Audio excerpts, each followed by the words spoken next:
So we're going to a forest now, Michael. Yeah. Wow. Oh my gosh. There you go.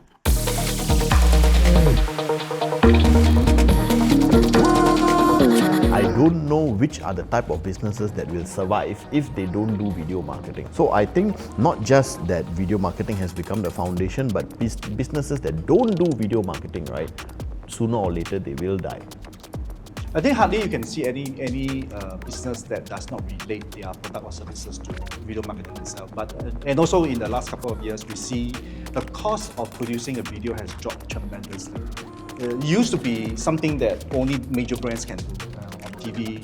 In the earlier days, you have like Disney, you have like the big techs, and they are doing it. But now you actually see like even SMEs, even like you want to sell durian, or you want to sell flowers, or you want to sell any other services, you can actually put it onto a video. I think mainly due to the cost, to the fact that the cost of video productions has dropped tremendously in the last 10-20 years. Yes. And Michael, in your experience, right, how much has video evolved for the past 10 years? Well, as I mentioned earlier on, the cost of production has actually reduced quite a lot. And the technology, in a certain space or sense, doesn't really improve, has not really improved a lot. However, technology has catch up. Like for example, in the olden days, we have green screen. In fact, green screen technology has been in the market for 50 years already. And what has actually improved is not so much of the type of productions or the method of productions, but on the technology that has been evolved to create more and more convincing production, image, in-camera special effects. So I would say that yes, and then we start to see like different genre of productions right now. Like it used to be TV and films for advertisement, and then now we have like event productions and also for commercial interviews, fireside chats. So these are the involvement of the productions into these two major categories. The way I see it. Michael, you mentioned briefly a little bit about the costs, right? What about the conveniences that the industry of video marketing has brought about? What's your thoughts on the conveniences that it has brought about to the everyday layman business owner out there? Well, I have my own reservations about this. Yes, convenience is actually one thing, but at the end of the day, you will still see the disparity between a self-made or self-produced video versus a professionally produced video as well. Like, okay, if you're talking about self-made, I just whip up my handphone, plug it on a mounting tripod, and then I start talking and showing. And most of the time, you get to experience like in the video image, the head is big. So we have the balloon head with a small body and just talking. But this is okay for like bringing across a message. But if you're talking about, if you really want to stand out and you really want to actually produce a high quality video to match your brand, then you still have to fall back to professional studios or professionals who actually knows how to actually polish or how to produce a very highly polished video recording. So yeah, yes, convenience is there, but you shouldn't compromise on the quality. So at certain point, you still need to fall back to professionals to produce a video. Because other than that, you look at YouTube, there are millions of YouTube being uploaded every hour. So how do you compete in that space? How do you make your video stand out? You cannot just rely on a handphone or a self-made video that you do in the garage or in your bedroom. No more that anymore. And today, we are starting to see a trend of people who are a little bit more so-called demanding in terms of quality, and they want videos to be produced in higher quality. What is the next level of video marketing? And I know that you do a very specific, very niche and something very out of the world kind of video marketing. So tell us a little bit more about what is ER video and how does it work? Okay, I would say that the next level of video marketing will actually entails higher quality productions. And when we talk about higher quality productions, yes, naturally we're talking about what is next in video productions space itself. And in my space, we are talking about extended reality. and I feel that now, like we talked about that earlier on, that the cost of production is getting lower and lower. So extended reality productions used to be in the space of TV and film productions, which is actually high budget. But today, we are seeing that level of cost has come down dramatically, and a lot of SME are able to take advantage of that technology in their video marketing productions already. So we talk a lot about the term or the words extended reality. So what exactly is extended reality? So right now, as you can see, we are actually in a talk show set. So maybe, and then on my right hand side is actually the control room. So Edmund, can you actually go into ultra wide shot? Yes. So this is the shot that we're looking at.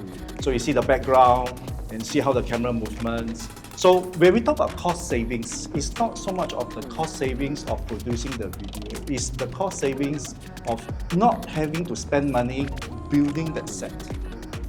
So what exactly are we seeing here? So can we do a wipe over to green screen to raw?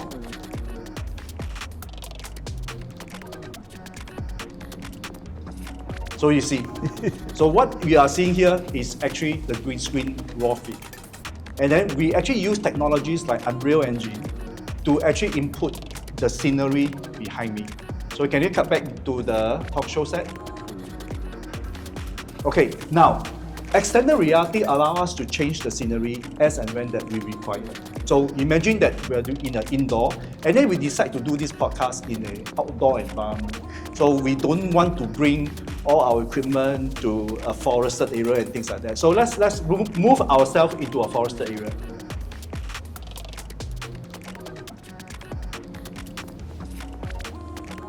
So we're going to a forest now, Michael. Yeah. Wow. Oh my gosh. There you go. So now we are actually in a forested area. But we don't have to worry about being attacked by bears or animals. We are here comfortably sitting here in the studio. And then the software actually has very interesting features, like even the sky behind me. We can even configure it to whether is it going to be a cloudy day, a sunny day, or we can even have snow in Singapore as well. So this is the type of extended reality productions that we are talking about. So we are no longer limited by physical scenes. We are no longer limited by the type of rooms that we have.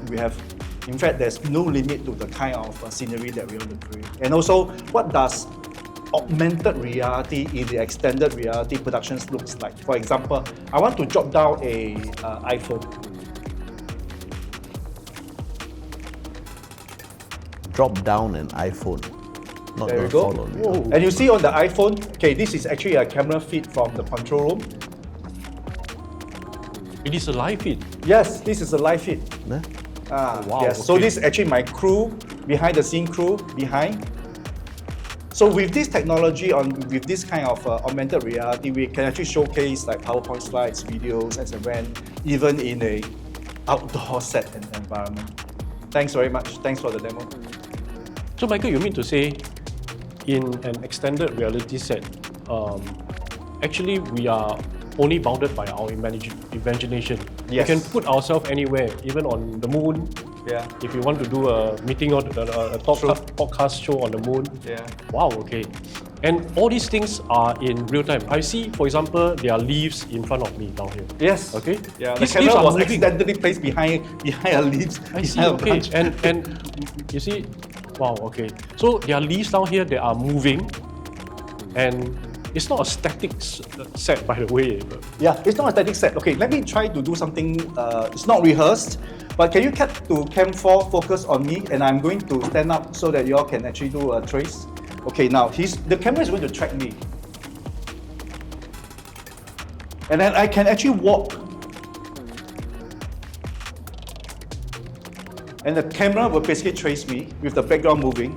So this is how the extensiveness of okay, I have to walk slower because they have problem trying to catch up with me. Yes, there you go. And I can go back to my seat. I think you better sit, Michael, before the bear comes. Okay, so you can see how actually using technologies like track cameras in an extended reality or in a real engine environment actually help produce a very realistic kind of productions. And Michael, I mean, like you said, the fact that it looks so real, I don't think, what is the usual feedback when you show this to somebody for the first time? So I've done lots of podcast episodes and I'm seeing this for the first time and I'm mind blown. I don't even know what to actually say about it, the fact that, it looks so real. But typically when you show someone this for the first time, right, what is the kind of reactions that you usually get? It's always, wow, so real. I want it. Yeah, so what we do is that we created a kind of product that people will want to have this.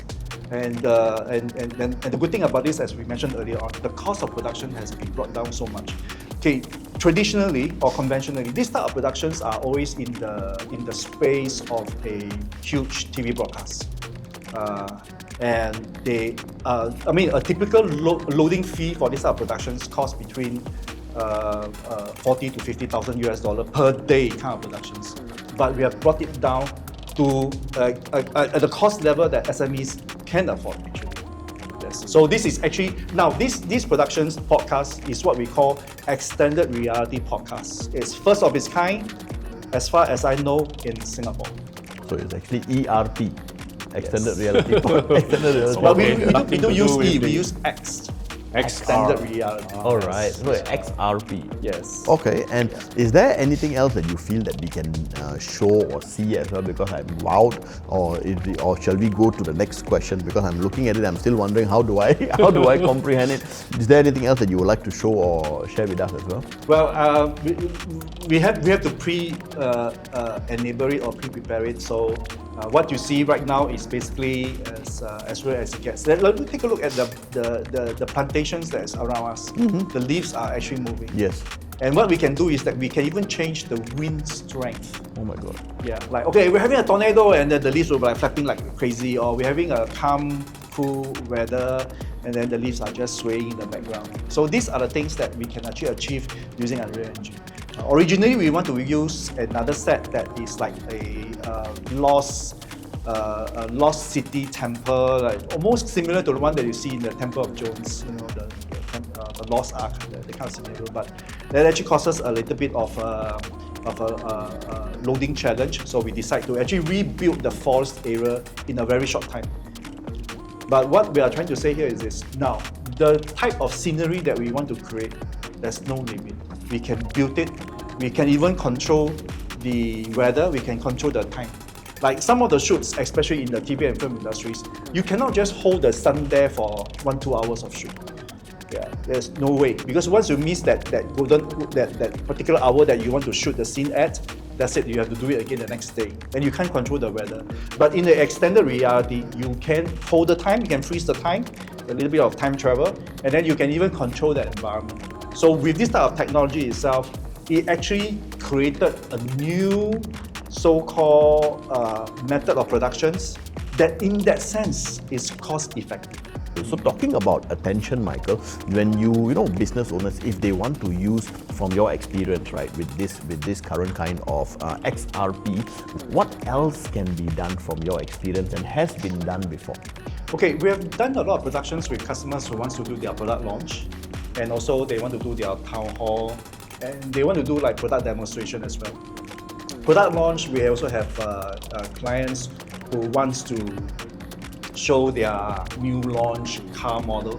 And we can even build a case where the car actually drives into the studio and stop in front of the presenter waves his hand, the reflections are actually off the bonnet, and the car actually drives away into another scenery. So this cannot be done in a real world, but this can be actually produced in a virtual studio environment. We even have a client that actually wants to showcase, they want to do a town hall and they want to showcase their new plane that they have bought in Europe. But obviously they cannot fly the plane over to Singapore to do this town hall. So what we did is that we actually create a 3D model of their plane and we put it into a virtual set, and the size is actually a 1-to-1 scale. And at the end of the day, the CEO of the company actually sits on the chair below the cockpit of the plane to actually produce and deliver his town hall message. So these are actually done with Unreal Engine and with extended reality. So these are all possible. And usually, typically, when someone, they do such kind of big productions, right? Like you were saying, do they also, is there a lot of time, energy, effort required on your side to actually create something like this? Of course, every productions there's always effort, time, planning, and all the design and build as well. At this point, I like to highlight the difference between the conventional productions versus extended reality. Now, conventionally, a lot of these productions are done. That means you have to do all your video shoots, and then once the shots are completed, you need to do post edit.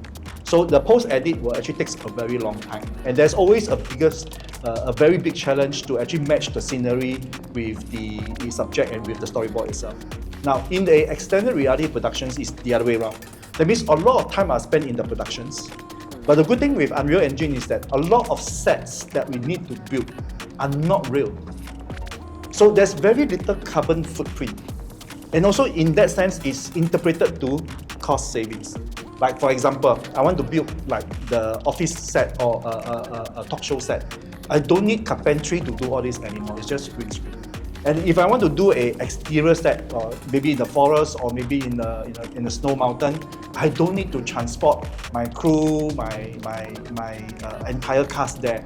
It's also in a green screen, and it's also in a controlled and safe environment. So these are the advantages of using extended reality in all these type of productions.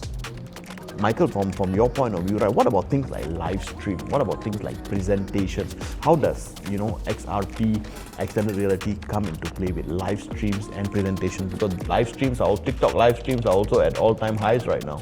Yes, I'm glad you asked this question.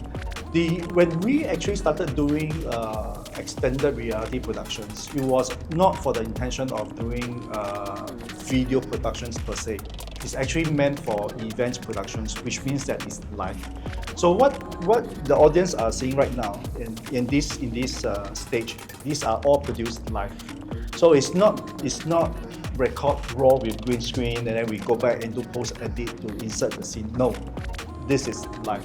Which means that this podcast, even though we intend to do it as a recording, if we want to broadcast it live as it is possible. And basically the studio is actually very strong in the live streaming space. And we have all the redundancy, dual internet access on the background, doing load balancing. So this space or this particular studio is really designed for high reliability as far as live stream is concerned. With carrying on from that thought, right, Michael, what do you feel is the future of videos? The future of videos is going to be very exciting. New technologies like extended reality is now closer to reach because of the lowering of cost of production itself. While it used to be like one or two studios in the entire world that can do this. Now we have like hundreds of studios in the world that is capable of bringing this technology to market rate. And we start to see more and more creativeness that is able to conceive from this type of production itself. And yes, we want to see more people there to take this challenge, there to come in, to dream, and dare to produce it. This is what I want to see.